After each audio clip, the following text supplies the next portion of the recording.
Welcome to Bottom. Good evening, Jamal. Good evening, Paul. How are you today?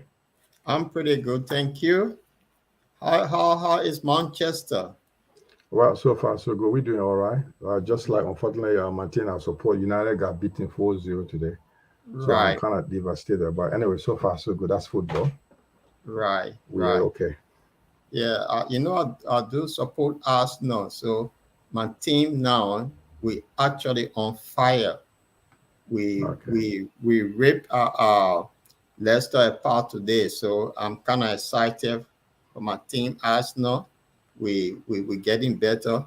And while we talk, I will ask that we kindly share the show into our viewer chat. And then you can tell me about the weather in Manchester while we're sharing the show. It's extremely hot here, Paul. Very, very hot. I don't know what the degree. It could be in the near 40 degree. It's really hot. Everybody's out there having barbecue, and people are also going out there having. Another thing I'll let you know, Paul, we're having the biggest the Caribbean Festival today, this weekend in Manchester. It's a fun. People are out there in the open air, very having a great time. Really, really nice to be around here today. Okay. That's wonderful. That's wonderful. Right.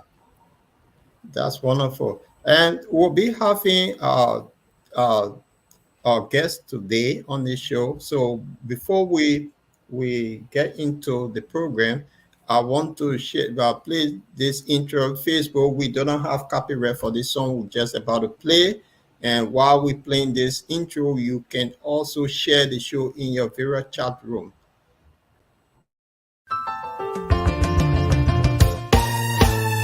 My people, where you at? Where you at? Wake up from your slumber, stop sleeping. Whip your hands, whip your hands, whip your hands, whip your. Come on. I know you're sleeping now. Y'all gotta wake up some more, yeah? Okay, let's go. The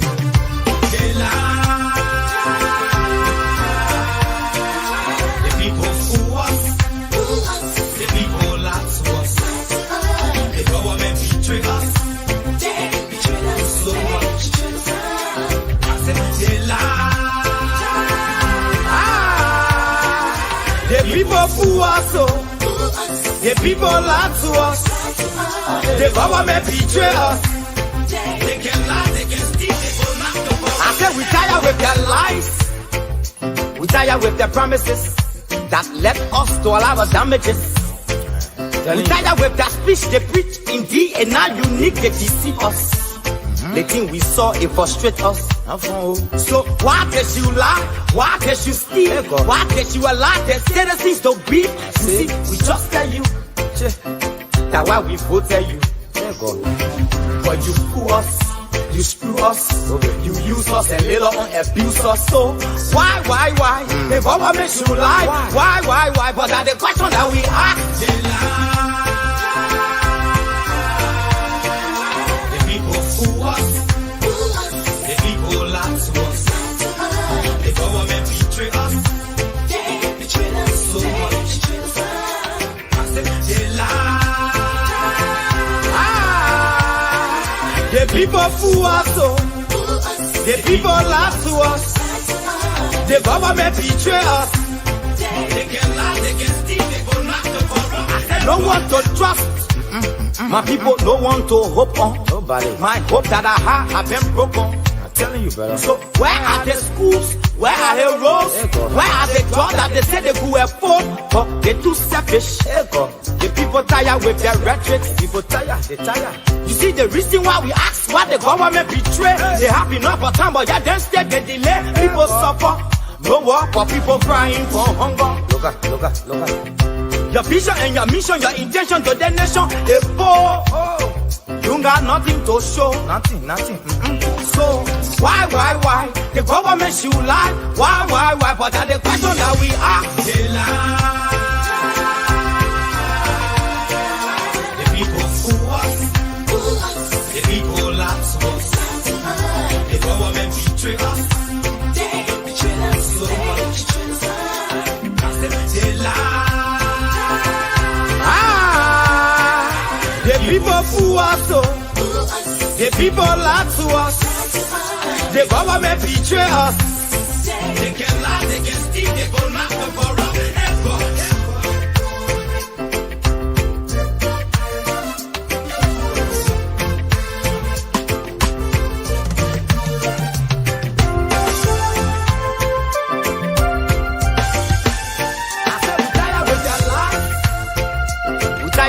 promises that let us to all our damages. We tired with that speech they preach in thee, and now you need they deceive us. The thing we saw, it frustrates us. So why can't you lie? Why can't you steal? Why can't you allow the citizens to be? You see, we just tell you that why we both tell you. But you fool us, you screw us, you use us and later on abuse us. So why? The government should lie. Why? But that's the question that we ask.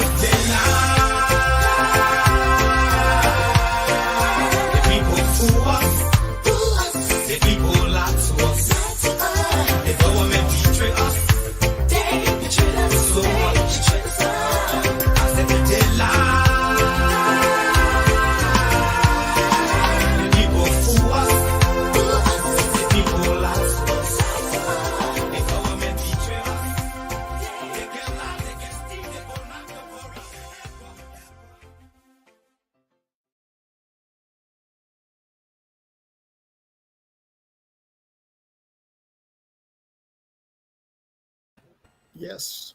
Welcome back to Bottomland Liberia. This is the Bottomland Television Online. My colleague, my co-host is here, Jamal Kamara. Jamal, before we go into our discussion, what you make of the Takunje music? Yeah, I think this guy is a genius. When he produced this song a couple of years back, this year should be, I think this music should be more than 10 years, almost a decade now. Yeah. And it just says something about the reality of the day. He's a guy, like, if you listen to the lyrics of his songs, and you didn't know these things will happen. It was sung at the time when Ellen was in power, I think before the first election up to now. It meets with the reality of the day. So it is something like you always need to play to remind us. Musicians I think I remember it was the late Sono Kusu said that if he was to write a book, people will dash his books away. But if he has to sing songs, people will play music every day. It was a reminder. And people like Takwin J, we should keep them. They are treasure to our country. They sing the same message. And the message is there too. We need to listen to it every day. Once you listen to these messages, they keep reminding you of the reality of the day. And that's what is happening. So we have to give credit to our artists. And if there's a chance to support them, and this guy is talented, Paul. He's really talented. Yeah, the music is actually based on the reality of today. Well, I just want to share with our viewers, we'll be looking at a few topics today that concerning Mama Liberia, and I'm just going to display this. So the insecurity, a threat to democracy in Liberia, and this is something local, and then our guest will be coming in, who is also the communication director for ANC in Liberia, Desmond UJ Nimna will be joining us shortly. Before we get into some of the talk, let me bring in one of my co-hosts, Gaz Toman from Germany. Good evening, guys. Hey, good evening to you, Mr. Chillflip. Good evening to you, Mr. Kamara. Thank you. Welcome. Welcome to the platform. Thank you so much. Yeah, before we dive into this, how is Germany? How's the weather? Oh, I don't know how to say it, but it's kind of really warm over here. It's hot. I think it's across Europe. It's really hot. And yeah, I was watching the news. France and Spain are facing extreme heat. Right. And it's terrible. It's getting terrible. Yeah. So the topic on the screen there, if you look at it, the insecurity, a threat to democracy in our country and the nearby country as well. Our neighboring Sierra Leone is something that we'll look at as we wait for our guest. Desmond will be joining us shortly. So, and he will tell about ANC. He will go through that, and the next topic will be like this one here, regards to the burial situation, what it calls health hazard in Liberia. So those are the three topics we'll be looking at. And before we get into anything, while we wait for Desmond, this issue that just came out about the missing youth, national youth chair of ANC. This is concerning and it's alarming. I'm going to Well, put it. speaking to that issue, every period, close to every electionary period in Liberia, these things happen, and it's most oftenly orchestrated by the incumbent. The ruling party, the current regime, will always come up with these kind of strategies. You know, they've been fed by some people from previous regime. We know that. So these are Aki and Bobo strategies that they always come with. But I can tell you that the youth chair is a vibrant person in our society in Liberia. He's forceful and they will not do him any harm. These are tactics to slow our progress and to slow things down, to distract us. But I think it's alarming, as you said. It is scary because it could be any other person, not only because he's the youth chair, it could be any other Liberian citizen. And it's alarming to even our development, but they do not know. So they will carry on these things. But I can tell you that just as the topic that you have generated or you guys have generated, insecurity is a serious problem to our democracy. That is just one foot of it.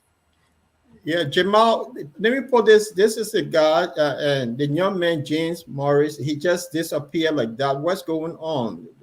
I will pray that his safety first because of all this. He been gone, what, 2 days now? Yeah, according to, are you here? Do you hear me okay, guys? I'm hearing you, All yeah. right. According to what my colleague just said, our co-host, God told me, what's happening, like, I do agree with him. When something like that happens, we point fingers to the government in power of the day, Paul. When news break a couple of minutes ago, let's say rough an hour ago, we got into ANC, Senate news came out. He went out yesterday. We got more details as his information still remains sketchy, but more details will be putting through as they send us through. Will be updated. But what do we know of? He left the ANC headquarters yesterday. He has not been seen. That's the information we got so far. But to speak to the issue with regard to insecurity in the country, Paul, you know, Liberia is a serious situation where we. Why then? Let me bring our guest in. What? Let's see. Uh, I hope the Liberian internet does not interrupt him today. All right, Let's, Paul, just trying to strike. Why are you trying to come in? yeah. Yeah, I think he's struggling to get it through. But the thing is, he will give up more light of what's going on in the country, the detailed information, because he's the communication guy for ANC in the head office. He must be informed to what is a real situation. We all here can speculate. We first will may point out the government because of the level of insecurity in the country, with specifics happening in the country with regard to Princess Cooper death and many other Liberians that got missing, and we can't find traces of them. So the situation, we all worry about it. I believe, I hope this where I alive somewhere and we find him later. But if anything, the fear is that we all worry that the worst case scenario is like he may not be sane, and that's the worst case. We don't wish for that. But whoever is holding him, we know that ANC and other Liberians are all informed. We're out there. We make sure that we spread the information. We do everything possible, our own investigation to make sure he's found, and that's our job. And we're going to do that as an ordinary citizen and also as ANC as a party. That's right. And let us all pray for this young man for his safety, because what's happening in Liberia now is kind of scary. We know what happened to the university students.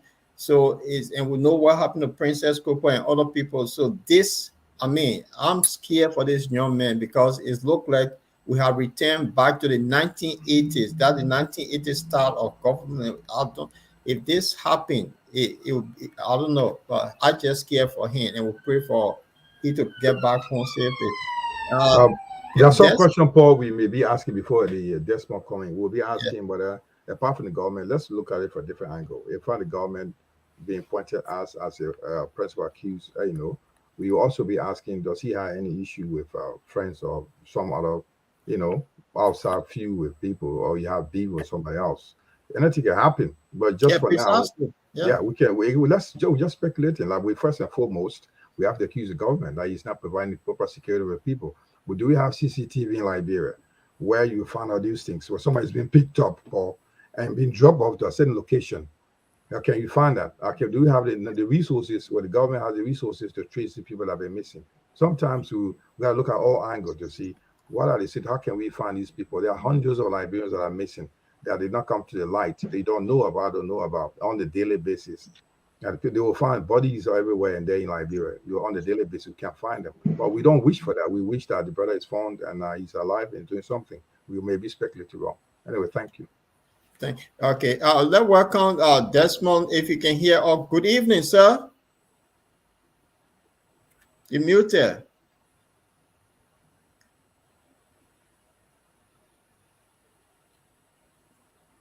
Desmond, if you can hear, or you muted. It's like okay. Yeah, so that we are saying. Yeah. So while we find a way to get on, I just is my side of it, and we're looking at we talk about insecurity, talk about the UP, the United Party chairperson who was just elected at the convention.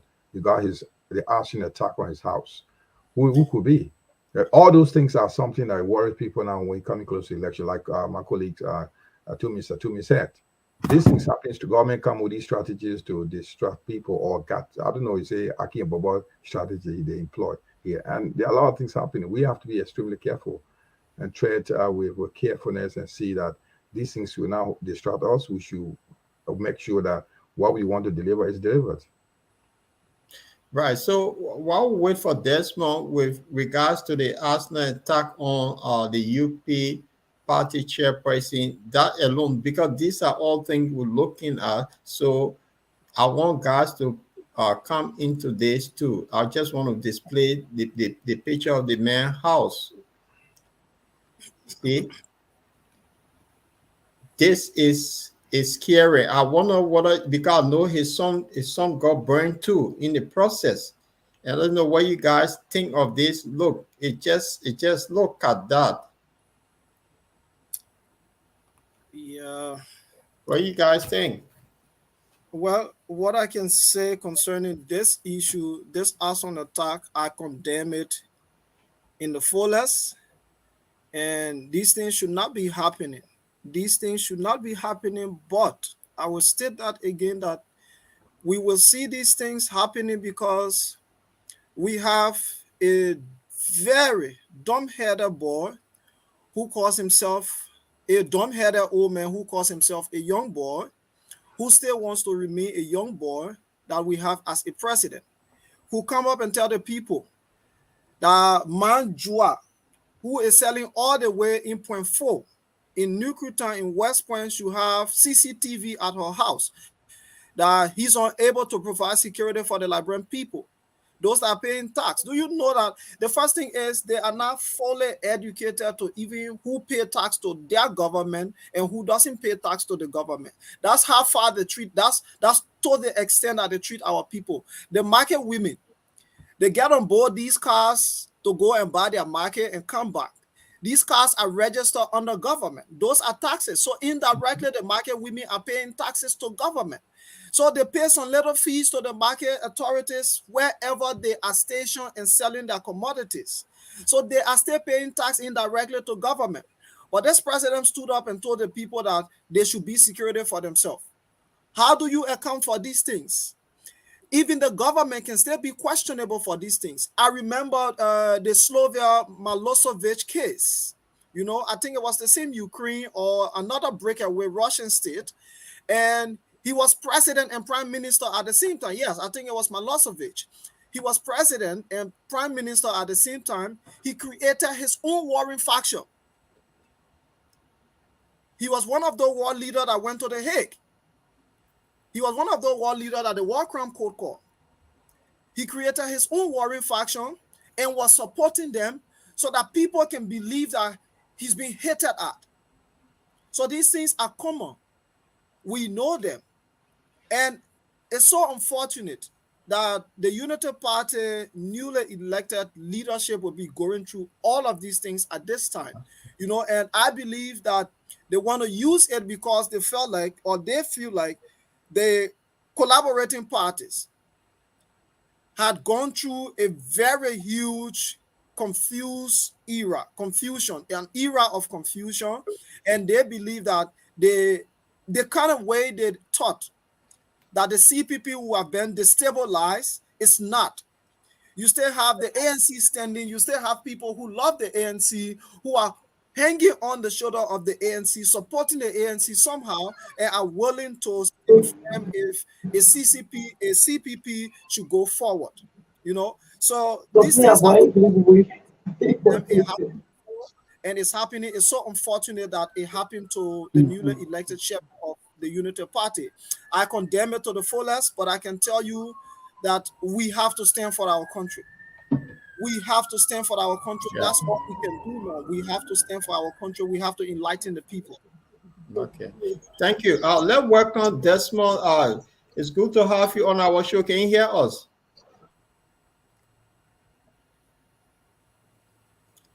That's Liberia. Desmond, can you hear us? Still struggling with the network. So while we wait on Desmond, Jamal, what do you make of that? The Arsenal attack. Yeah, I think that's my coming through. Paul, it's like not only the Arsenal attack on the UP chairperson. What we worrying about right now is the other Liberian, the lives of other Liberians, and level of insecurity. You heard a couple of weeks ago, or a week or two ago, the Honorable Yaka Kolwa. Desmond, he's breaking in. Are you also hearing me? Okay, now. We're hearing you now. I think it's not. Hello, Paul. Are you hearing me? Go on. It's not a video you was online. It was through telephone. Yeah. Well, okay. Paul, what I was trying to say is it's about lives of other Liberians. What is happening with what we are seeing right now is like we've been saying is scary. The attack on the UP chairperson house is worrying. Not only that, other Liberians, there are other Liberians, which I've said we have not seen. Most of the things have happened in the background. You don't know, I don't know about. And on a daily basis, Liberians are losing their lives, losing properties, missing. They are not being reported, and those are something we should be worried about. This is because they're helping the big guys. They make news, but other people out there that can't come to the news, they are already struggling there. So if these things come up and we can challenge the government to make sure our people are protected, that should be the job of every one of us. Yeah, right. So I will ask our audience to kindly share the show, and if it could pick the like, click on the like button, so when we come on, they automatically be notified. And having said that, I want to link this topic with the situation in our neighboring country. You see, Liberia and Sierra Leone, for some reason, we are the same family. If something spread in Sierra Leone, it can cross the border easily. And I'm going to bring in, before Desmond Council can talk about our Mason colleague, and hope that he can. I want to share this with you guys, and I want your thought on it because it's scary. We just next to Sierra Leone, and similar thing is happening. Watch. Look. Arriba video, asa no go arriba video. No go there. Al back fuck up like radio matmo. Ça left for risky life, left.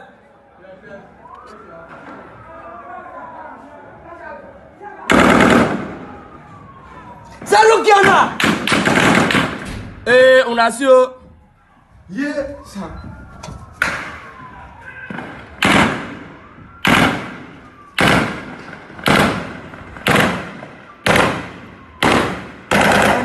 He gone one day.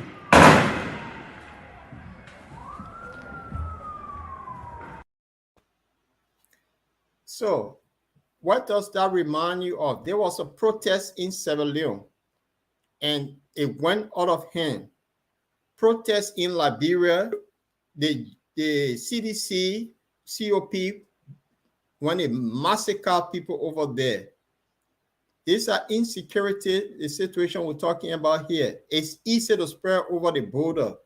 So I don't know what you guys, because this is scary time now in that region, to be honest. This reminds me of what happened in the 80s and in the 90s. So it's because of the leadership that we decide to elect. Is that the reason why we get all of these things happening, the incompetence of these people?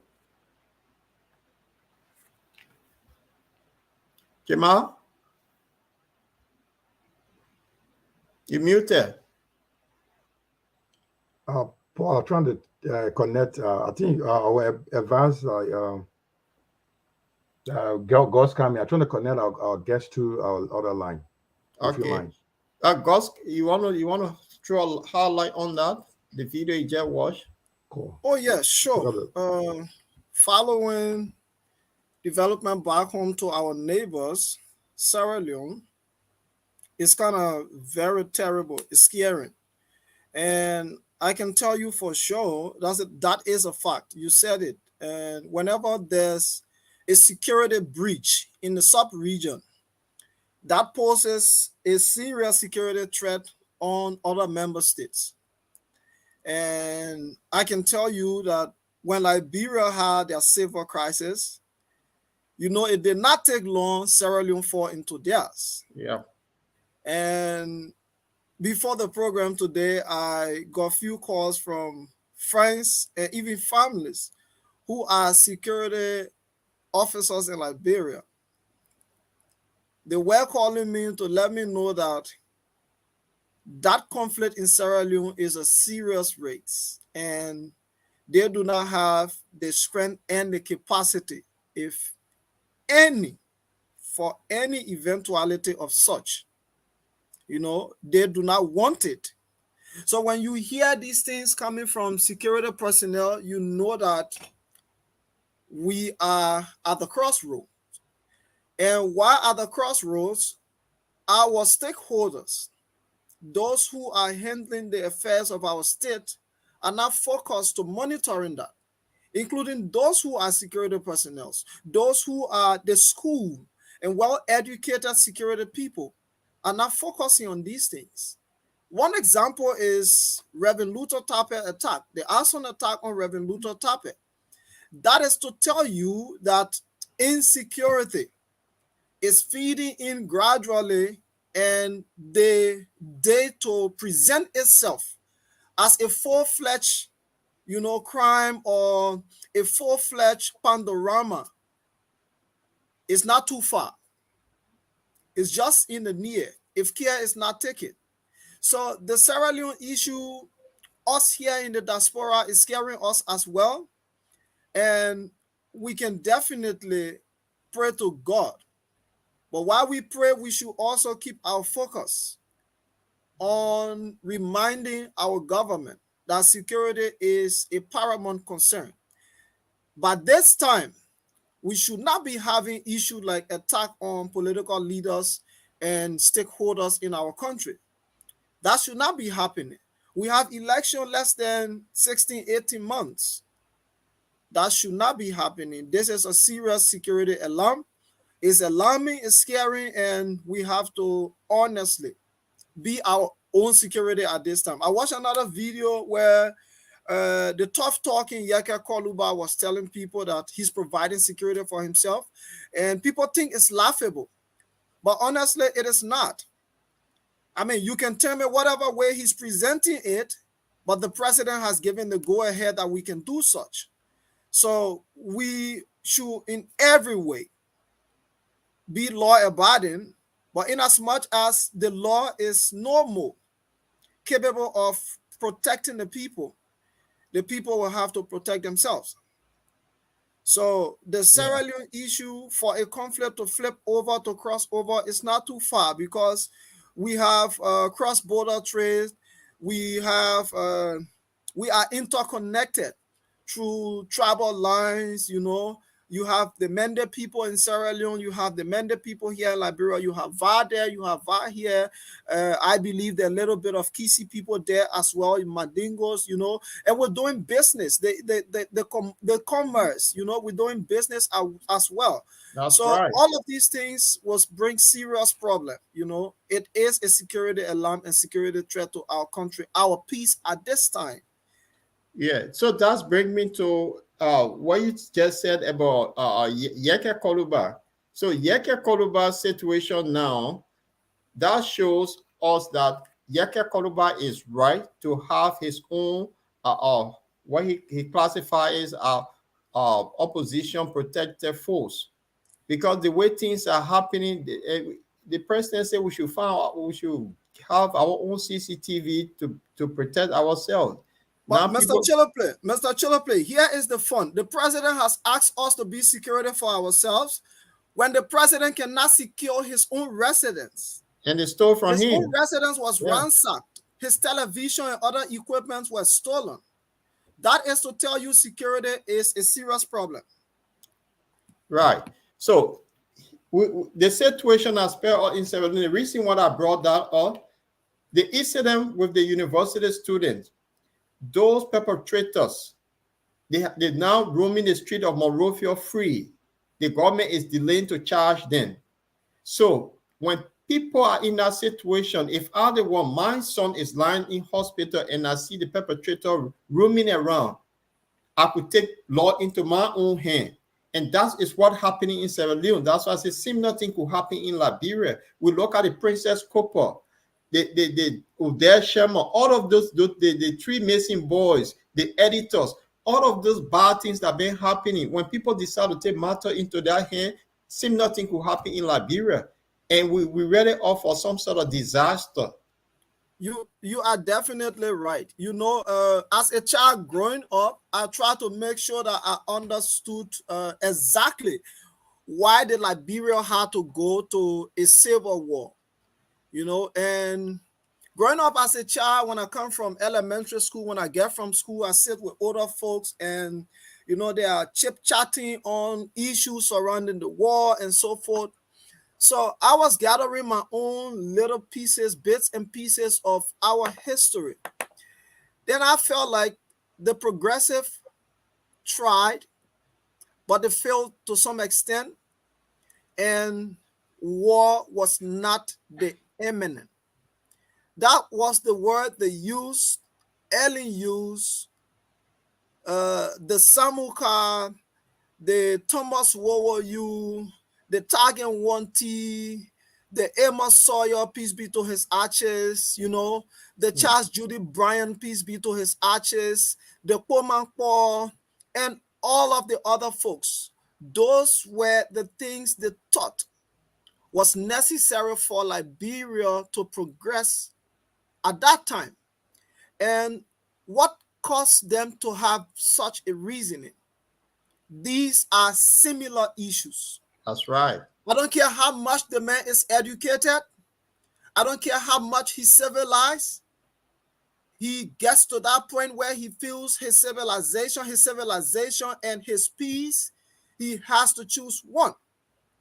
So when he decides to choose his peace, he will do anything to keep it. And that's what our people are now looking at this time. So I remember very well, it was all around in the communities that former President Samuel K. Doe has become a complete antagonist, a dictator and an antagonist on just a particular group of people, the Nimbarians. The Nimbarians were the one always hated upon. The stories and facts that people from Nima County were killed, they were murdered and buried in mass graves in their own land, brutalized and dumped them into one pit. Those are things people will continue to remember while in economic hardship. It is just the same thing happening today. Princess Copper was murdered, no justice. You have up to 5 persons from the LRA murdered in cold blood, no justice. Then you have students conducting peaceful protests and they are brutalized, no justice. And you have security people who you armed are not well trained. You arm them and they are killing people on a daily basis. No justice. They go flying with impunity. Yeah. These are things that make people to tell you that war is imminent. And that is the case of Sierra Leone today. And the people felt like taking to the street was the imminent cause to call their government to attention. Yeah. That is the cause they laid their life down for. And stupid was that government. Stupid is that government to attack them and kill the people. So the people retaliated. That's why you saw police officers were being burned to ashes, burned alive. That's why you see today police officers in Liberia are concerned. They are calling other people who they feel are stakeholders. I got 3 calls.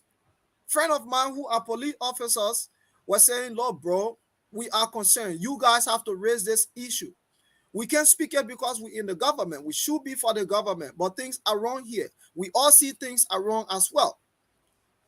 But you guys have the voices, you have the platform, so you have to talk it." If the government is a state sponsor or a paramilitary group, apart from the national security, then that is a serious alarming situation.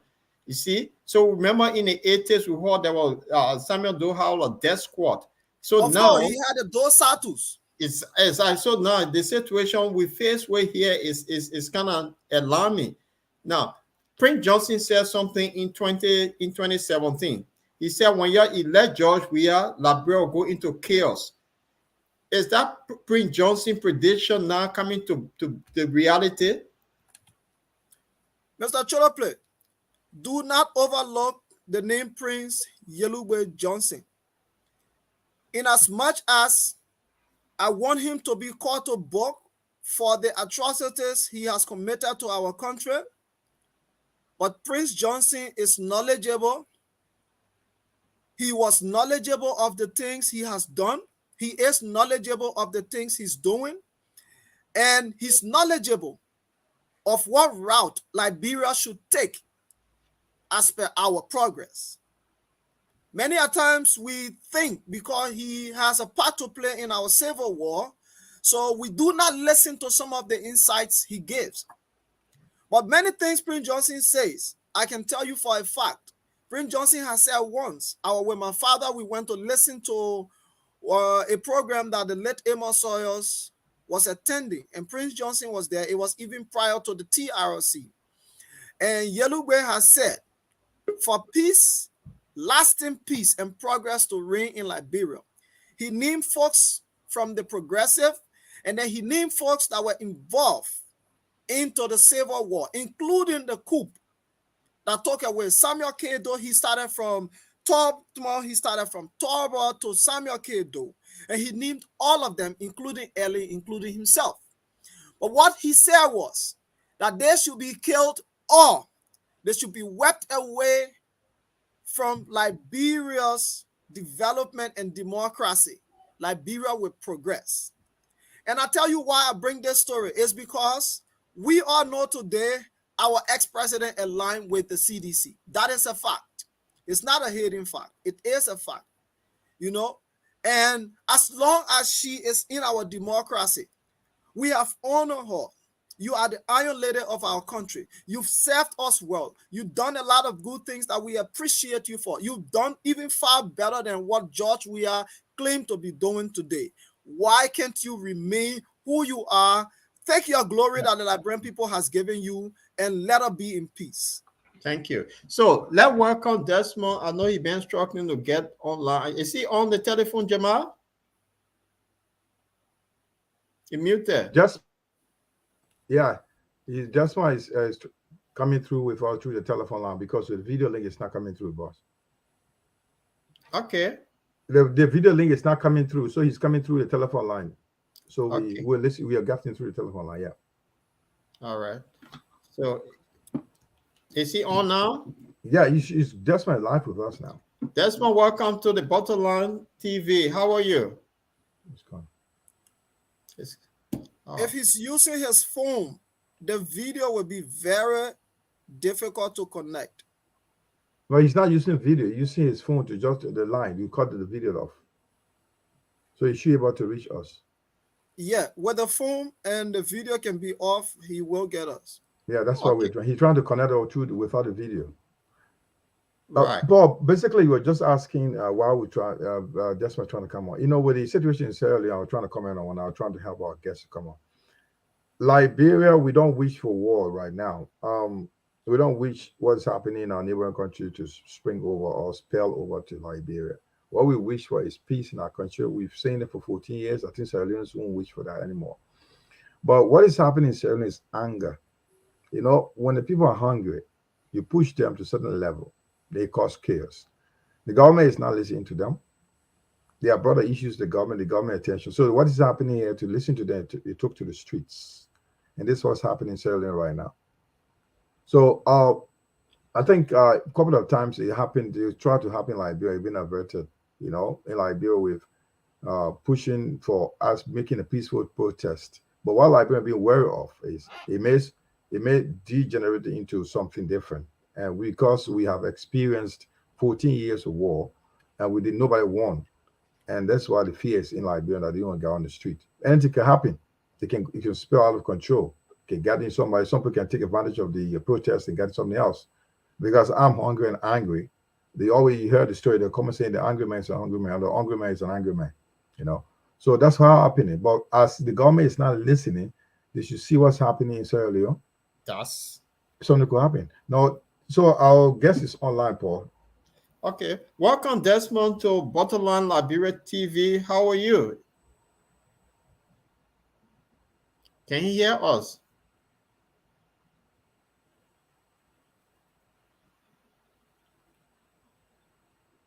Steve, Desmond, can you hear us?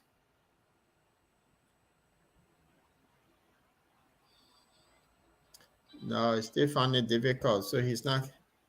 I don't know. This is Liberia. That's the network situation in Liberia. So when we talk about technology now, when Mr. Cummings is talking about the 21st century technology, these are the things that he talked about, internet connectivity. So anyway, as we move, I just want to put the reminder of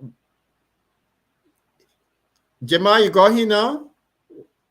I think he's trying a way to come through with the phone. The line is Right. So while we are waiting, I just want to put this information there. This is a breaking news that came in a few hours ago that the ANC National Youth Chairperson is missing. He left the party headquarters yesterday. He have not been seen, and no, his phone is off. So we kind of worry about him, and we pray that nothing should happen to this young man. This is a political time. We know that bad things have been happening in Liberia, so our prayers goes to him, and we pray that he show us soon. Just want to show James. So Jamal and guys, as we move on, so we're waiting on Desmond.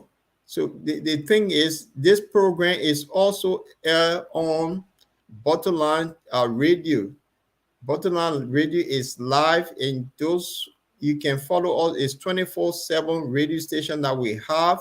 So just for our audience, this is the Bottomline radio station is on live 24/7. You can get us.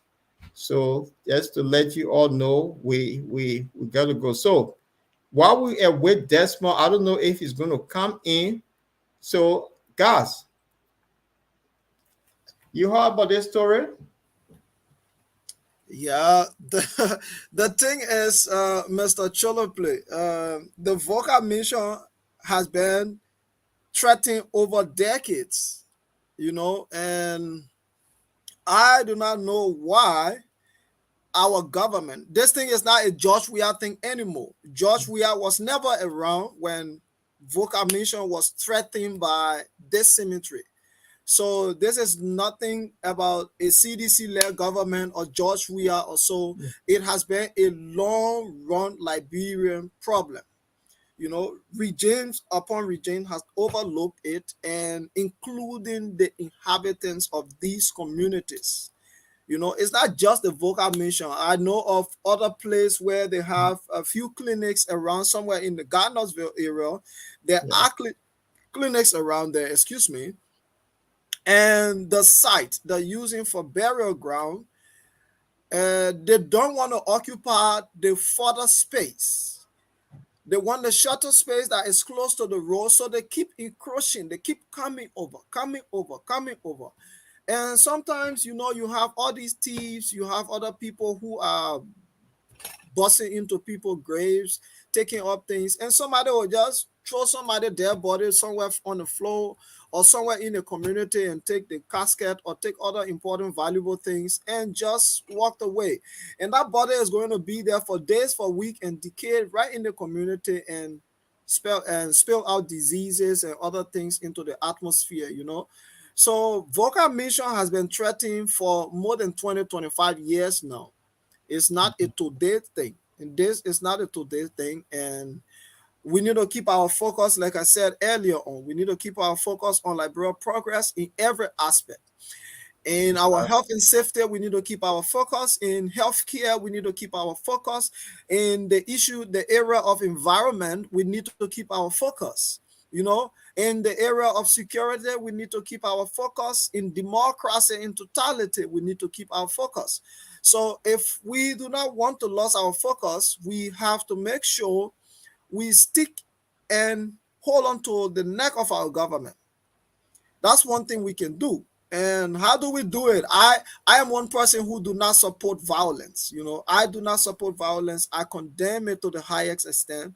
And I would say to everyone that conduct whatever thing you want to conduct peacefully. Yeah. Make sure you align and follow the law. Once the law is being followed, and I listened to a few folks back in the days when they organized protest actions and things. They wanted it to be a competition between the police and the people. And that's where you stir up violence, you know?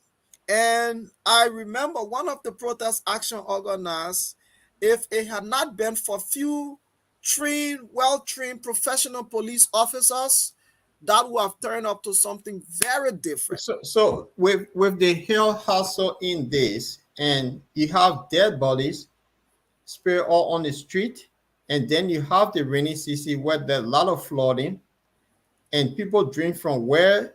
So this is it got a potential here for some serious sickness to break out in that country.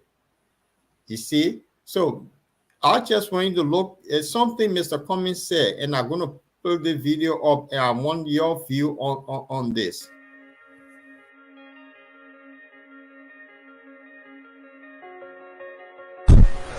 Growing up in the neighborhood, particularly when we lived in Point 4, Bushra Island, I remember rain season and how the area in our yard used to flood because of the lack of drainage at the time, and you know the challenges that presented to us.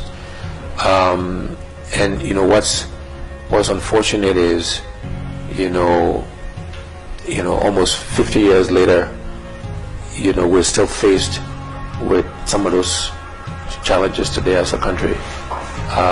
You know, something I passionately want to change because growing up, experiencing those things that our people are experiencing today, I say to ourselves, we should be embarrassed as a people that you know people are still living in zinc houses, still having flooding problems, you know, lack of drainage, because those are all things I experienced, you know, growing up as well.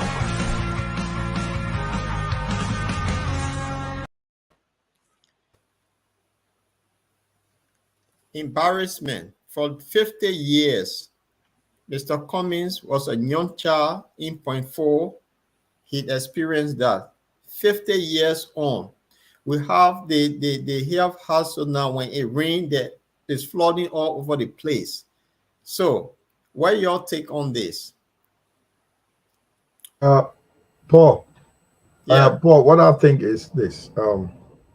Let me be straightforward with you with these things. The environmental health hazard is one. Second, the system, there's no system. That's the problem we have, Paul. We don't have a system. Government want to dispose corpses, yeah? Bodies, even now in the funeral home or other places want to get rid of but their bodies. If they have a structure or a system, these issues will not come up.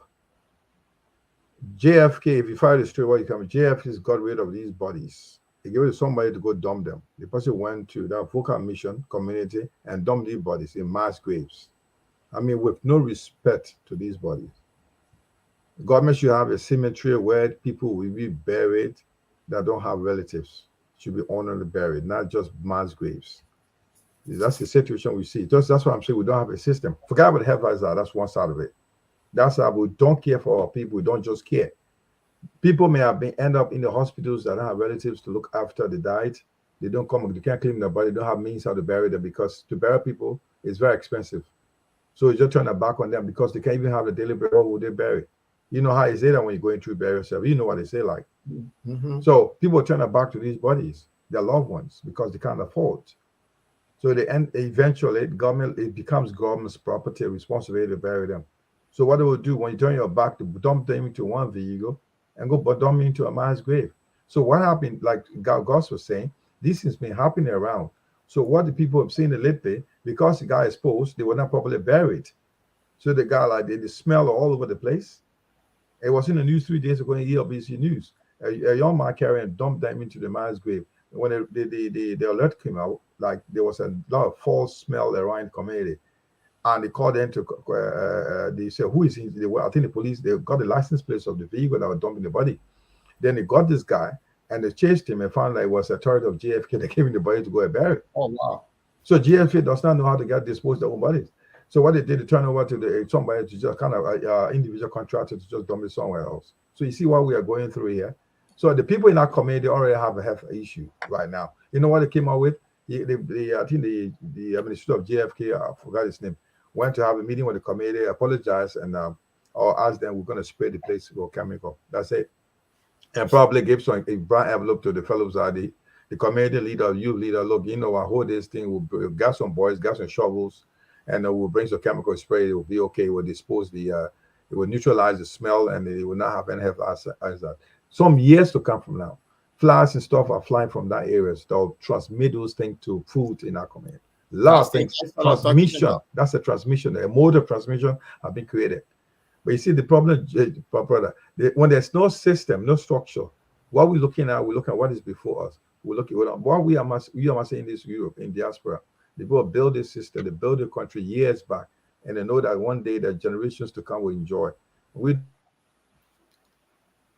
What we have in our country is we want today to benefit. If I'm dying, I should die with everything I have. I should not share. I should not worry about the future of the generation to come. What we think about, that's selfishness, Paul. That system is rotten. So, Jamal, the system is rotten, and the system have to be changed, and the system have to be developed. We're now into the political season. And what sort of system do we want? And I just want to share something with you guys quickly, and then guys, then Jamal come in. So because we're talking about the system is rotten, is nothing in place.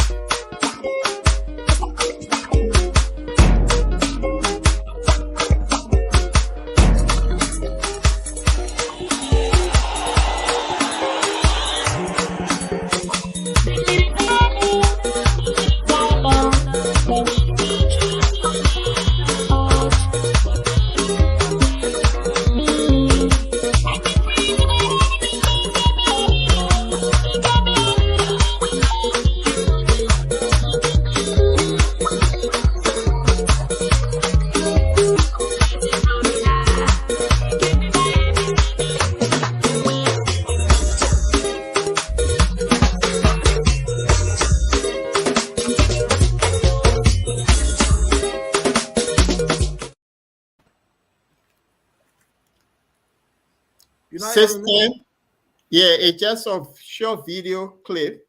System, somebody who come up with a vision that want to build that system. Guys, come in. Your thoughts on it. Follow up from what Jamal has said. There is no system. And now we're into our political season where we're going to elect new people. Whether we let the same old bad guys or we look for someone new. What your take on this? Okay, the thing about this issue, I just want to throw a little light to conclude on the vocabulation issue and the health hazard. So, like Jamal has stated, the government has lost every mechanism You know, the ideas are there, the plans are there, and they don't want to use them. They fail to implement. So all they do now is to make sure that they affect every community. And it's saddening, it's really saddening that our people will be dying in years to come from negligence of these people in society today. These people placed in authorities today, their negligence will cause serious health issues in years to come.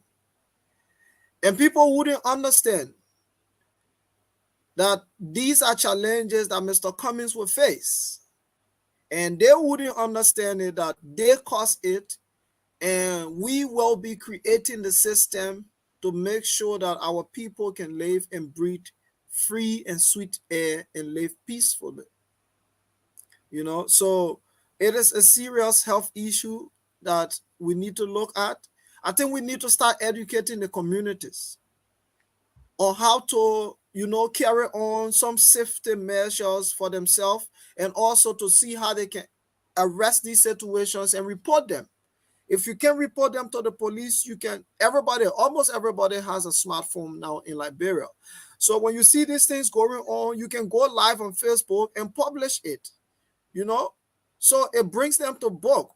Like Jamal said, when the pickup was over there, somebody should have just gone live with it, record them, and you create your own story with it. Everybody know what the government is doing. But by the time you raise some kind of issue when the government has already settled it, the government feel like you're talking for nothing. So what was the question again? The question about system in place. Lack of system. The system is in place, but have not been implemented, according to Jamal. And then I said, this is the political time that in the next 13 months, or 14 months to be precise, they will be going to the poll to elect new person. We elect the same bad guys or come up with new person. And look at what Mr. Cummings said about that little clip that played. For 50 years, the same problem is still there. And now I just play a short clip about his little vision, how he tend to change things. So I just wanted your take on it. The system is already in place, or there is no system in place? Yeah, Paul, before you guys comment, I think our guest is on the other line, the traffic line. Desmond, if you hear me, could you please come through? Desmond? Desmond, do you hear us? Hello, Desmond? Desmond? Jamal, is your phone on speaker? No, my phone is not on speaker. But then when I hear him? No, it's not on speaker. It's connected through the device. I saw, okay. Yeah. Desmond? I don't hear him too. He's just not coming through. Yeah, he should be coming through. Just give it 2 seconds, George. Paul. Desmond, do you hear her? If you're here, could you come through?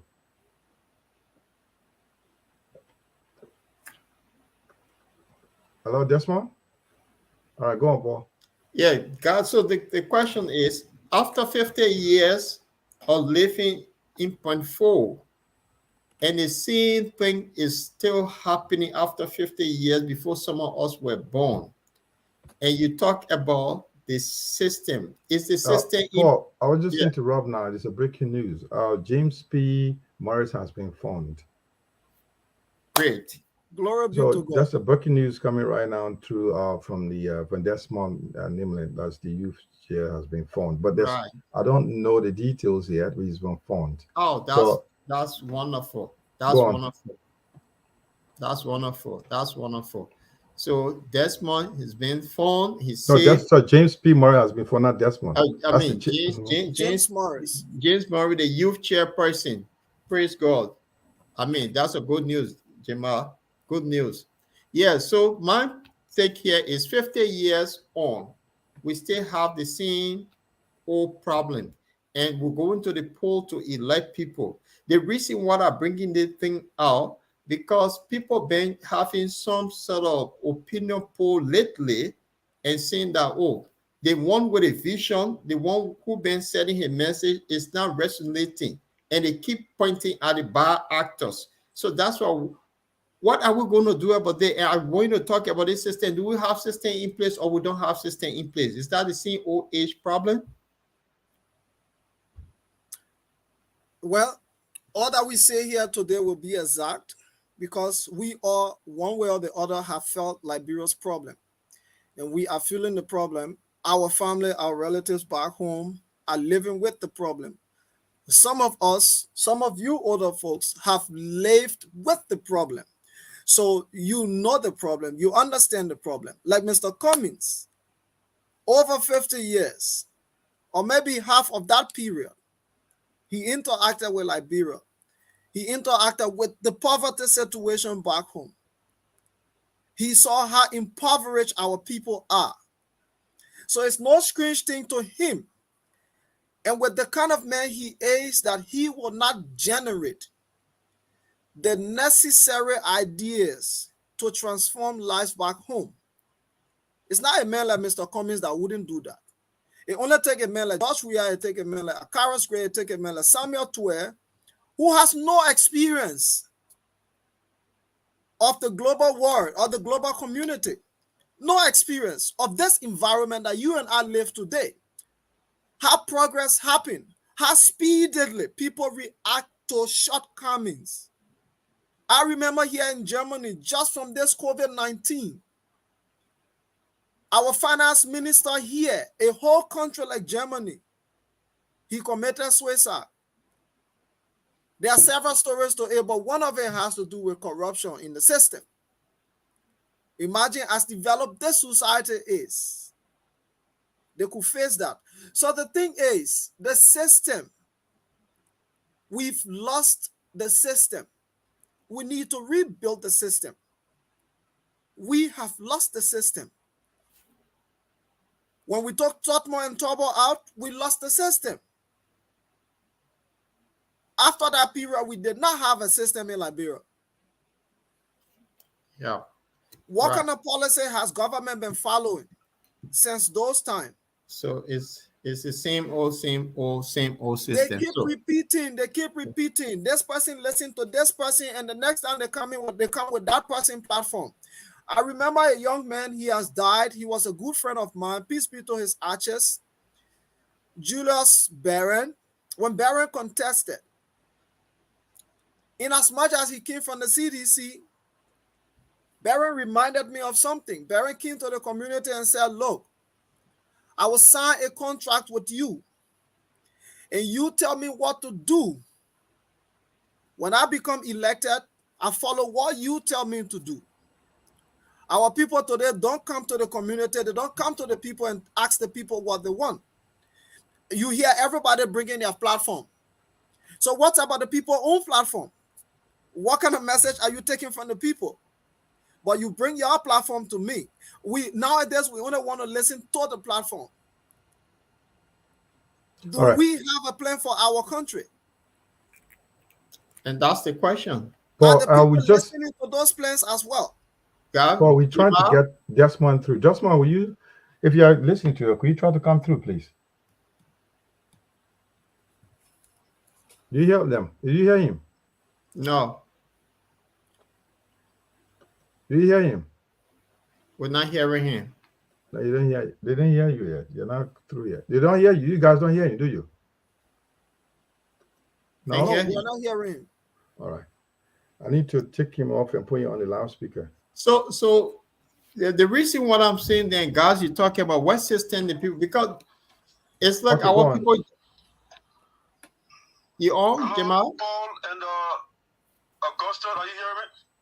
Yes. Yes. Now we can hear you, my dear brother. Hello, Paul and Augustus, are you hearing me? Yeah, they can hear you. Go on. To you. Good evening. And let me say thank you to you guys for the wonderful job you're doing. And I appreciate the opportunity you have given me tonight to appear on the platform and have a say on some of the trending national issues in the country. and speak to some of the issues happening within the ANC as well. So, I'm so happy to be here with you guys after trying for about an hour now to get connected. The situation here in our country in terms of internet connectivity is a very serious problem. So that's why I've been battling. Finally, I'm on using the WhatsApp channel. So, thanks to you guys, and we're here hoping to answer some of the questions and to get involved into the conversation deeply as we go on. Okay. Thank you, Desmond. Can you hear us? Yeah, I'm hearing you, Paul. Is this Paul? Yes, Paul. Thank you very much. And before we ask you any question, tell us a little bit about James Morris. What's happening? Yeah. So, thanks to God. First, we've just been informed that our youth chairman has been found, and he's currently at home with his wife. It was earlier on reported by his wife that he had not gone home since yesterday evening. And so party officials, executives, and other partisans got concerned. They were shocked by the news. Now we're talking insecurity in the country. So when you hear such a news, such an information, you get scared and you want every other person to know about it. And so we all were concerned. We raised the alarm, went to Facebook, shared the information. In fact, we were about to release a press statement with regards to that information. But after raising the alarm, for up to 30 minutes now, we've been back and forth with it. We finally got information, as I said earlier, that James Morris is alive, currently with his family members. And so thanks to everyone out there, we want to thank everybody for helping us sharing the information and raising the alarm, especially on the social media.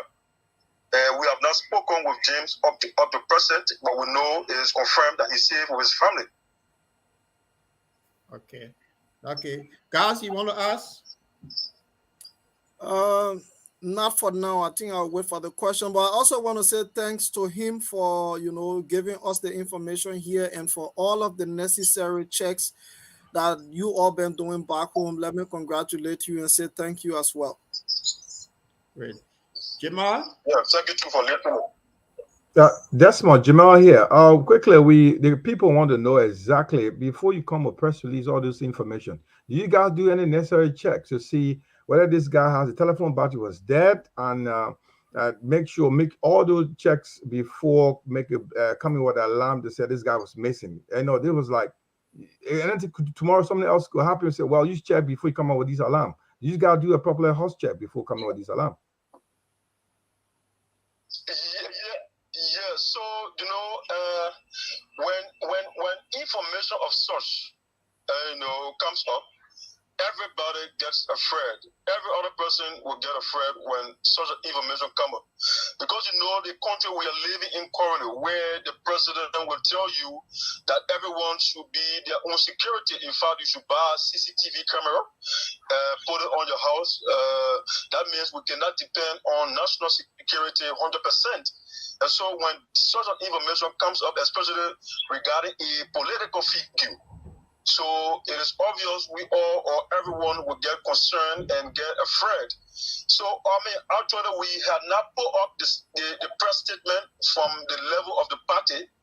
We were still waiting, to verify or to make sure that the information is correct. But we just decided to raise the alarm because a full-grown man will not leave his house since yesterday about morning hours, and he had not returned. And so it will get, the attention of everybody will go to that direction, and the alarm will obviously be raised. And that's what happened. So maybe his wife, as I said, we have not officially from my end, as the director of communication for the party, I have not really spoken with the wife, but I'm sure the wife was very, very much afraid. That's why she decided to share the information with officials of the party. And so, I mean, being the national youth chairperson of the youth congress, the party could not just sit and allow, such information to be in hiding, because, as I said from the beginning, of the situation we have in this country regarding security. Okay. So yes, it was confirmed now that his battery is full battery. That's why his wife could not get to him. But the information was actually alarming. And so the party needed to have come in and and inform the rest of the other partisans and executives that such is happening, or that we are hearing such information. Okay. So we are not openly or publicly, officially written a statement in that regards. Thank you. Quickly, to follow up on that, Desmond, you will also understand that, James will also understand that he's a political figure and a party, a youth chair of a national party, a political party. Going alone in the car, and with the situation, the security in the country, don't you think that this was like something like was a little bit of irresponsibility that he did not take into consideration? That he would go alone in the car without going to his house, and after a couple of days, will not call his wife to let them know that, get somebody a phone, call my wife or call my party member that I'm away. This is the reason. Or let you guys be in that limbo for over days. 2 days. Don't you think it was a little bit of irresponsibility? That's right. Well, we just say it was, irresponsible on his part for now. Because, as I said, we haven't officially spoken with him. We haven't had conversation with him. We only got a call from his wife and the police that he's home. So we will have to speak with him to know what exactly happened. So what I'm trying to say, Desmond. Desmond, what I'm trying to say. We don't know what kept him away from his family. Desmond, for this long. Okay, I understand that. What I'm saying that if, as a grown-up man, married man with a house, with the political situation in the country, if your phone dead, as I understand that you said a phone battery may have gone dead, grab your phone from a friend, call somebody, call Desmond. Desmond, look, I'm here, I'm going to see a friend here, but I'm got stuck. My phone is dead. Can you reach out to my family? This is what we expect, right? As I said, we didn't know the situation, Jamel. So when we speak with him, then we know what exactly happened. It's possible too he could not get hold of any other phone to call whoever he would desire to call. So we will speak with him to know exactly what happened, before we can make any full conclusion. But as it stands, we are grateful and we are thankful that he's alive. That's the main thing. We are thinking about now. We are grateful that he's alive. So we will speak with him to know the situation he was in that could not allow him to place calls on other phones, even if his phone had lost battery or current. Sorry. So Desmond, let me add to what Jamal's question was. The focus is whatever the case was, he has shown some level of a responsibility. Let me make an example. What if it was election day and the party needed him to transmit information to the national headquarters, and his battery is dead? Would he have not make any means possible to communicate so that this information can reach national headquarters? If yes, I will tell you then why didn't he do it? If no, I will also tell you that that was a complete irresponsible attitude.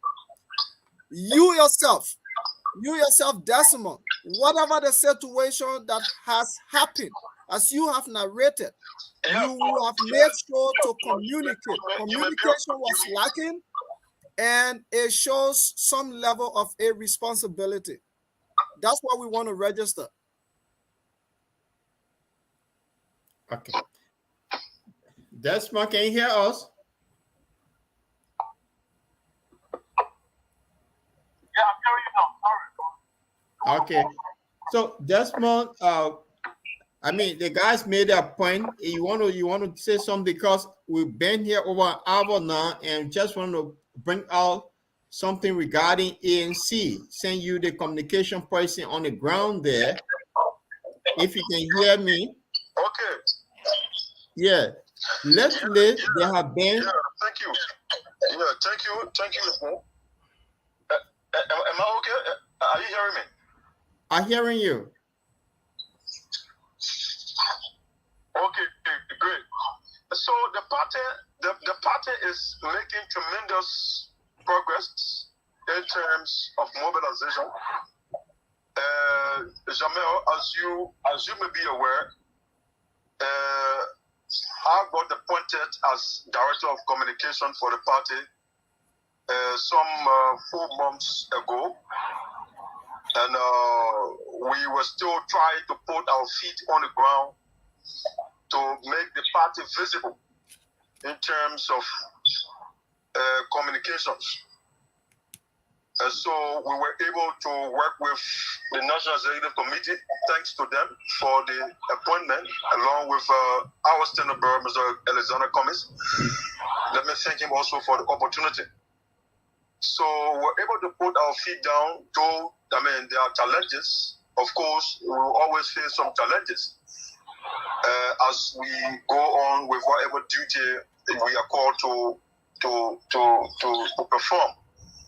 So we were able to organize a team of communication persons that include 5 members, a team that includes 5 members, though the challenges are there, again, as I said.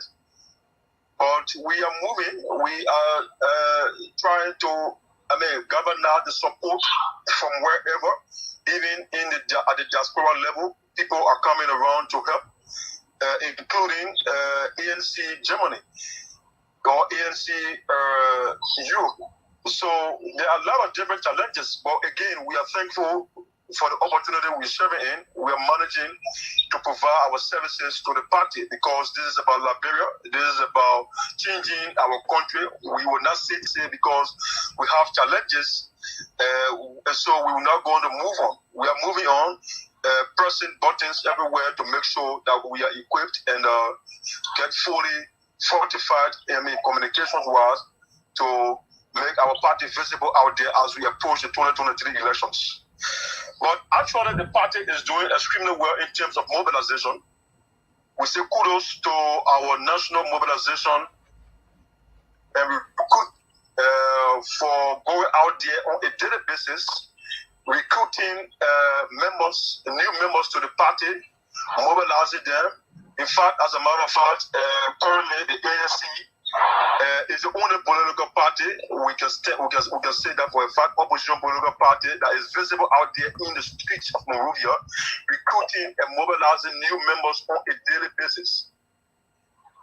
There are challenges again, as I said, especially with mobilization too, but they too are striving on a daily basis to make themselves available out there in recruiting new members to the party. Retention is an issue, but they also are trying to retain new members to make sure new members are abreast with happiness within the party. And as you may also be aware, recently, Mr. Toga Dewe McIntosh just endorsed the presidential bid of our standard bearer, Mr. Alexander Cummins.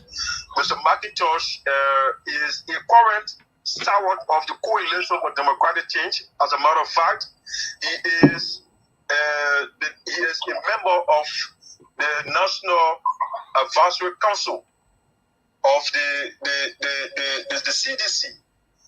Mr. McIntosh did not resign from his political party.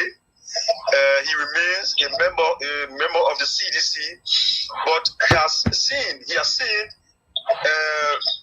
the different, or he has understood that Mr. Cummins is the only presidential candidate to move Liberia forward. And so, with after after 12 consultation, he made the decision some 2 weeks ago to help in mobilizing and campaigning for Mr. Cummings to become president of our country. And so there are a lot of different things happening at the level of the party. And as you are also aware, ANC Global is holding her convention next some 2 months from now, in October. The convention will be held in Maryland, USA. The party, ANC Liberia is sending delegates there to represent the party at that convention. ANC Global is not a secret. It is not a secret. ANC Global has always been a supportive partner to ANC Liberia. They are also doing extremely well. You guys out there in you guys out there in America, you're doing extremely well for the party on the ground here in Liberia in terms of financial support. And so we are very grateful down here for everything that you do. And so when you have activities of such, we too want to be part of it. And so that's why ANC Liberia is sending delegates or sending party representatives to attend the convention there. And we understand that there will be different activities, including fundraising for the 2023 elections.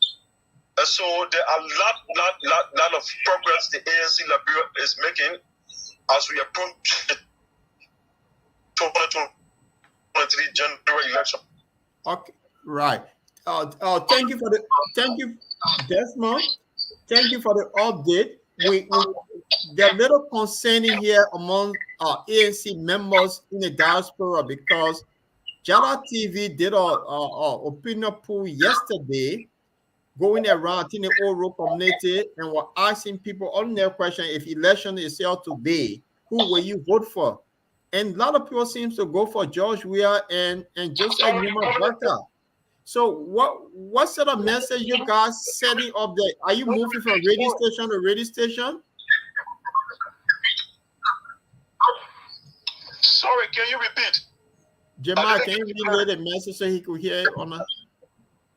Okay, the question is there was a poll, a random poll, opinion poll conducted by the Jala TV and SK TV about regard to the popularity of the standard barrier, and I think it came third. That's the report. Can you comment on that?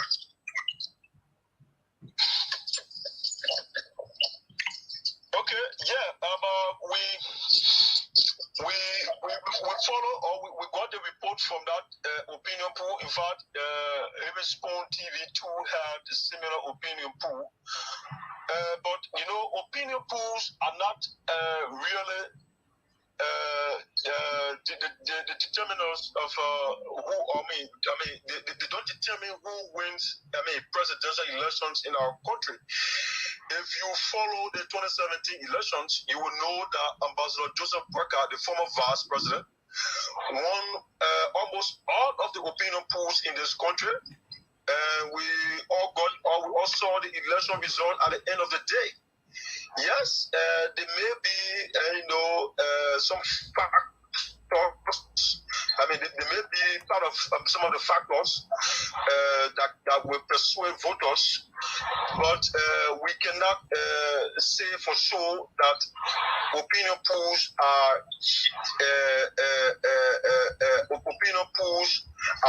something to really rely on in terms of electioneering processes, because it is possible that you may not see some of some ANC partisans to ask questions to know where their support is, and you may see more of partisans of other political parties. And besides that, most of the opinion polls are just in central Monrovia. Just in fact, if you're not careful, in one street or in one corner. So the opinion polls are not done across the country. They're not done, in fact, in a county, for example, Montserrat County. So we cannot say the opinion poll conducted by these online platforms are something we can go by. But honestly, yes, we will beef up our effort in terms of mobilization and recruitment, in terms of bringing new people to the party, new members of the party, in terms of bringing new partisans to the party. We will keep doing that. The National Mobilization Committee, as I said, they are every day they are on the field. As a matter of fact, we had the the new Montserrat County chairperson, Madam Kula Kazulu, and her team in district number 1 today. So every day there are activities, different activities from the Alternative National Congress in different communities. So yes, as I said earlier, we respect the opinion poll conducted by those platforms, but we cannot say for sure they will decide the elections next year. Because again, those opinion polls were just conducted in, if not a street or just in a particular place in Monrovia, not even the entire county of Montserrat. So we respect it, but it cannot decide our fate for next year's election. Okay. Thank you. Before guys come in, we've got about five more minutes to run out things. So guys, you want to ask Desmond any question? Yeah, I want to ask a question to the eloquent comrade there. But before that, I will also want to support what he said, that these opinion polls are not, and they are not 100% determinant factors that we can rely on. They are not so reliant to produce facts for elections results. But then it also brings to mind that it shows some concern that the people has a choice, that they're looking towards a choice.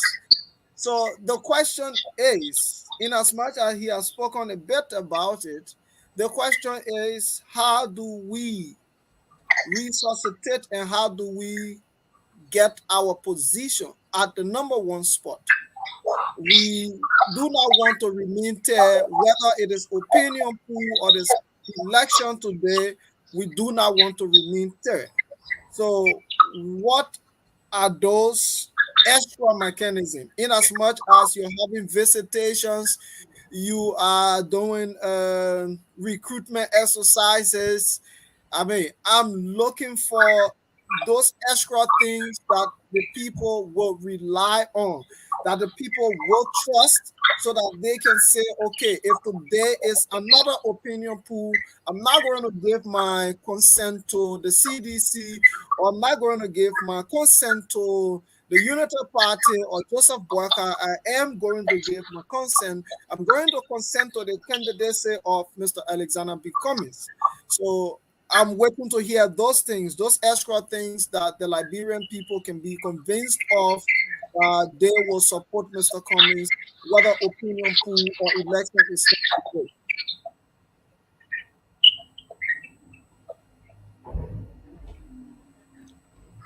Okay. Was the question from Augustus? Yes, the question was from Augustus. All right, let me just speak. Let me just speak to him quickly. Okay, yeah, thank you, Augustus. So the different things that, all the different strategies we brought to this entire election process is that we are engaging every Liberian on a daily basis.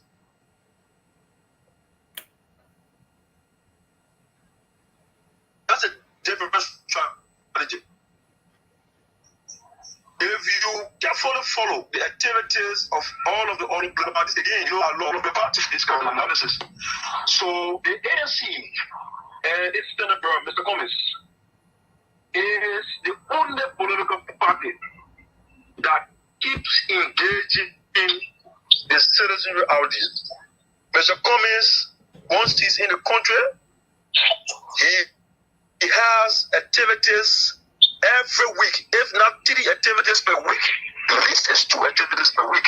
And so 2017, with just less than one year, in fact, to 2017 elections, Mr. Cummings came into the picture to contest for the presidential seat He came fifth. Today, Mr. Cummings, is between the second and third position. So we are making of the voters to our party. Today we can safely tell you that the Unity Party are our persons.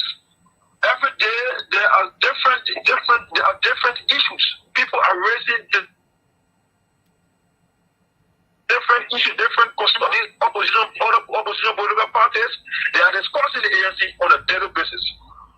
So we are putting Ambassador Barker for that second position gradually. And we are even at the first position. With our strategies, we can tell you for sure that first round victory is, if not certain, but it's something that is on our mind. So we engaging the people on a daily basis. Every day ANC is holding some kind of activity in the different communities. Every day. Again, I will keep saying this, the ANC is the only visible opposition political party in the country. Great. The work of the ANC is everywhere. The activities of the ANC are everywhere. We are engaged. Our different arms are engaged with the people. Our standard bearer himself, once he is in the country, is engaged. And so the people are being attracted to us on a daily basis. When you sit at the national headquarters of the ANC, you notice the flow of humor being in the compounds of the ANC at the national headquarters. People going in and out.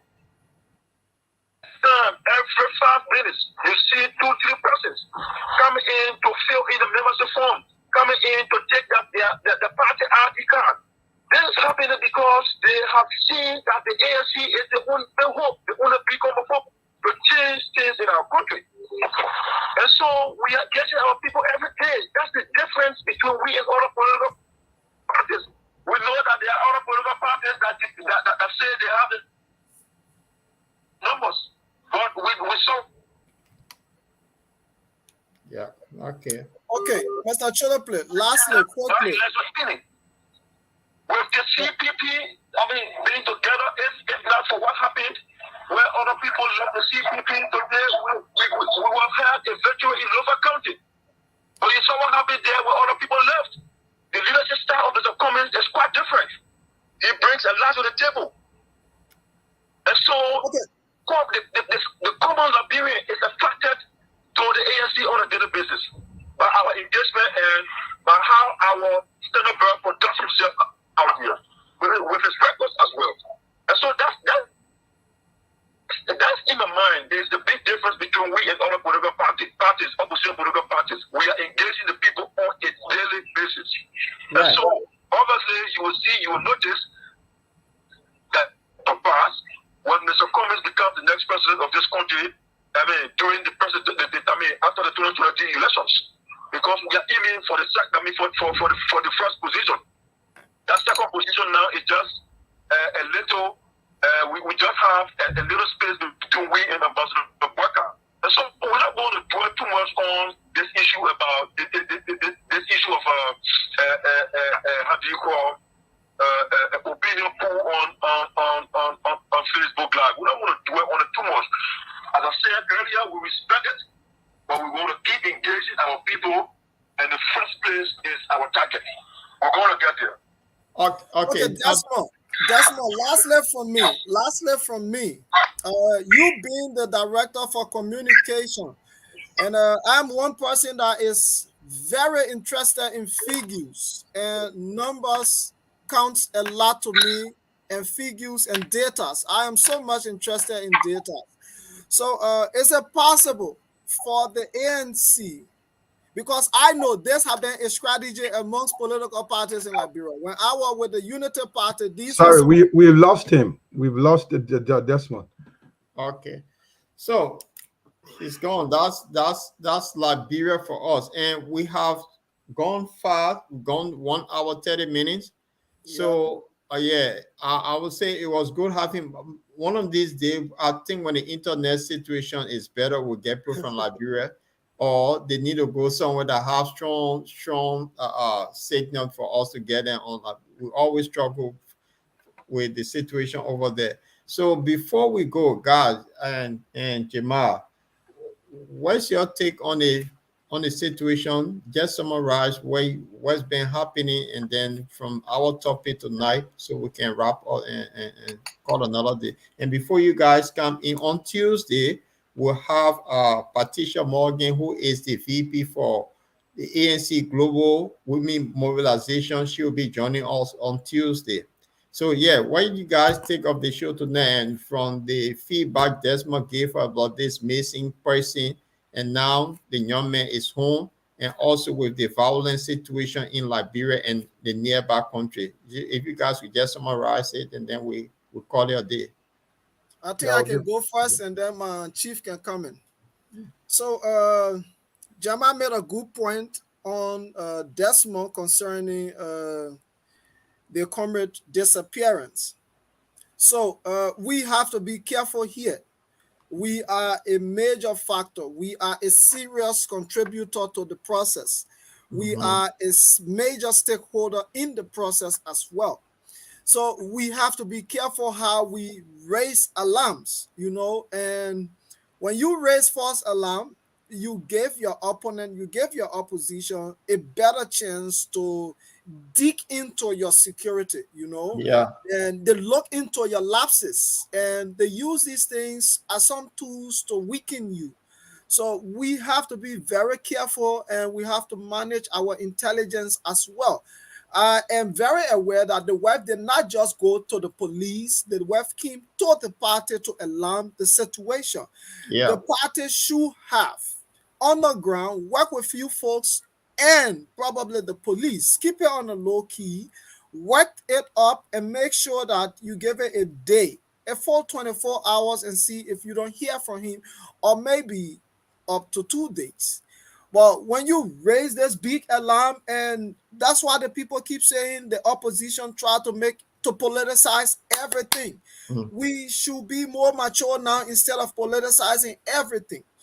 I can tell you for a fact, if this had gone for 2-3 days, it would have raised serious alarm, and people would have thought that he's being held by the government. Yeah. And whereas the government is sitting there making their own errors, and we trying to, out of somebody negligence, trying to increase their errors or make them more popular on their mistakes, and that is totally unfair to the weak government as well. I don't want to speak for them, but it's unfair to them that they're already weak and we just acting weak like them. So that shouldn't be happening. And that was what Jamal was saying. And that was the question he asked about the irresponsibility, because, a married man will not do that. I am not yet, but I know the kind of question I get when I don't make certain calls. All right. That's Jamal, me. Yeah, So Paul, okay, you see, the thing is, I do understand the 2 points. So where Desmond was saying, they don't know here. He can't he can only speculate. They didn't know details here why he was missing from the family. Probably could be some family issue. You want to go away from the wife for a little bit of time. Who knows? That could be another issue. You want to create some kind of jealousy in his home. Nobody knows the detail, but we're just speculating here. Another thing could be, that's my question was, being known as a known political figure in the country, where a opposition party, you can't just do that. He didn't take the consequences of that. That's what my concern. They have a repercussion, Paul. If you want to go to do this kind of thing, whatever you do, you know your position. Some statement you can't make. Sometimes, some statement you can make, some discipline you can do. If you know you want to get some notice, do a different way. You know what's happening? You know how things going around? Thousands of people making speculation against the government. Government doesn't even know what's going on. We have to blame because they don't provide security. We set specifics for the reason that this has been going in the country. The people have not been protected. When George Weah can come on, the president himself can say, protect yourself, get a CCTV. So whatever speculation we are doing here, we are not wrong. But the end, notwithstanding, having said that, our guys should have other responsible. That's the point. Yeah. Instead of getting all out there, helter scatter looking for him. I mean, I think the decision will come from the leadership. They don't know what to tell him anyway. But I think he has some questions to answer at home anyway. I can feed that right now. Yeah. Right. Thank you for that, Jema. You see, I would just ask something on this. You know, when you and your siblings in the house and you get one bad one among you, every time something missing from the house, they know there's a person who's still, because we are government is so bad. So the moment somebody made mistake, it will go on them.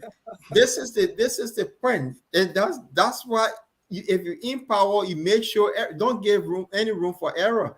You see, now it gone wild, and everyone went for them big time. Or what is happening? So I would say that's why they need to govern the way they're supposed to go. That's what they were elected for, and so this is a classic example of a bad child in the house.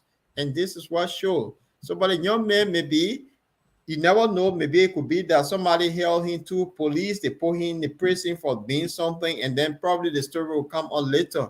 But having said that, the program was good. So I want to say thanks to our followers. If you could just click the like button when we come on, you'll be notified. This program is also aired on Butterline Radio. It's the 24/7 radio station we have. And before we go, I want to leave you guys with some message regards to 2023, and that's the 5 pillar of Mr. Alexander Cummings. So I would say thanks for tuning in and just listen to this. There are 5 priorities we have, and we call that the what's. And then there are 5 things we call the how we'll do it. And those priorities are as follows. Our first priority is infrastructure.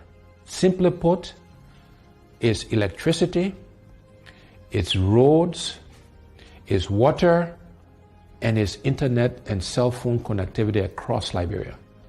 We have to invest in infrastructure. That is the top priority.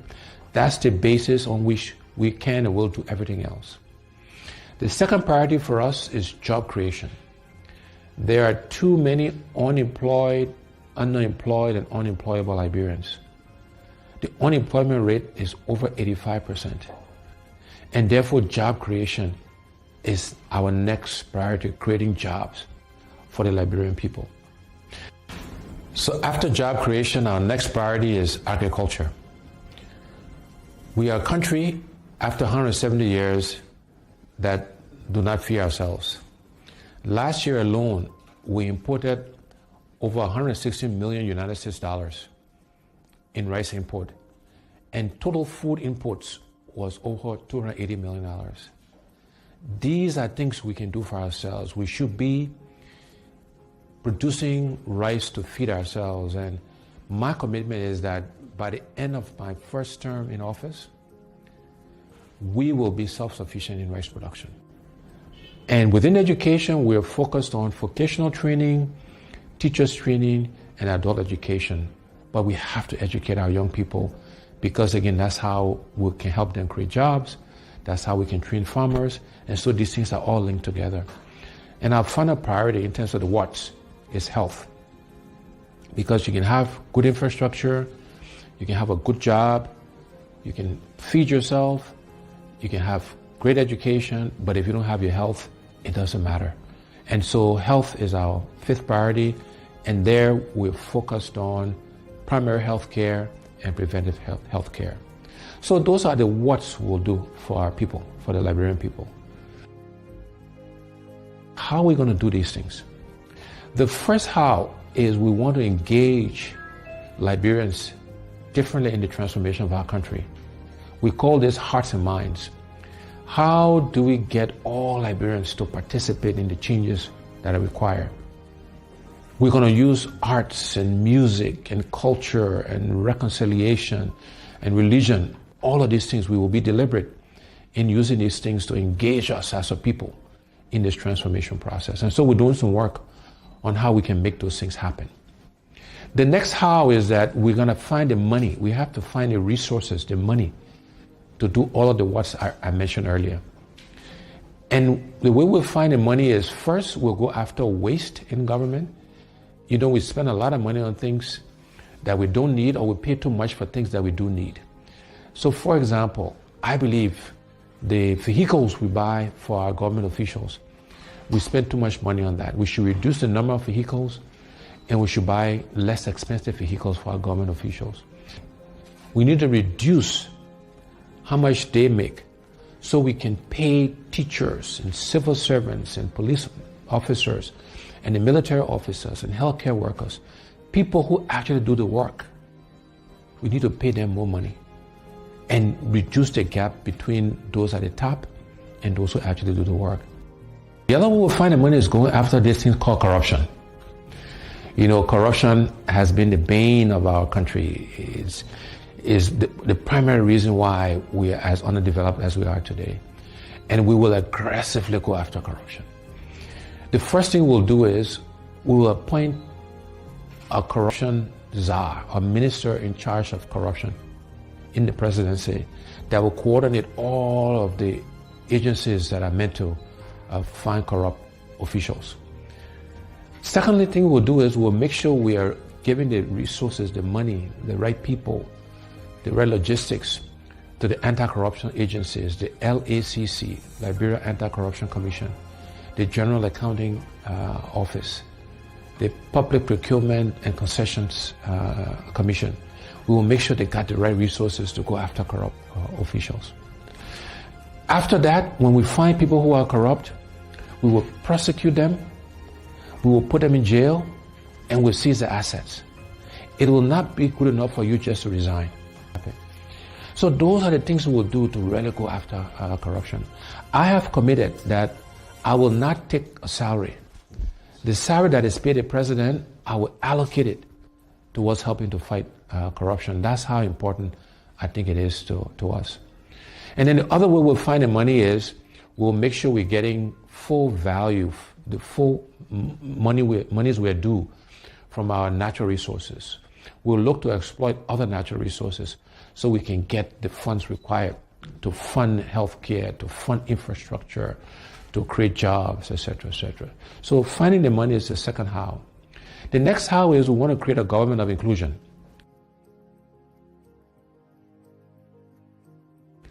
We want all sections of our country to be represented in the government. We want opposition political parties to be in government. Because we believe that having a government inclusion will help all of us make the right decisions. It will make sure that we're spreading the resources of our country across the entire country. And then the last two hows, one is growing the private sector. We will focus on growing the private sector so Liberians can primarily benefit from that growth. No longer should Liberian business people be spectators to our economy. And we want to actively support Liberianization and encourage and provide credit and other facilities to Liberian businesses so they can participate. And last but not least, we will use technology. We'll leverage technology to help us achieve our goals. So those are the what's and the how's. But let me end by leaving you again with these two universal truths. One is we cannot keep doing the same things, my people, and expect different results. We cannot keep electing the same people with the same experiences and expect Liberia to change. We need to elect and select different people to lead us, to serve us, to help us manage and run our country. And the other universal truth is the best predictor of future performance and future behavior is past performance and past behavior. And on those two counts, I believe I stand head and shoulders above the other candidates aspiring to lead our country.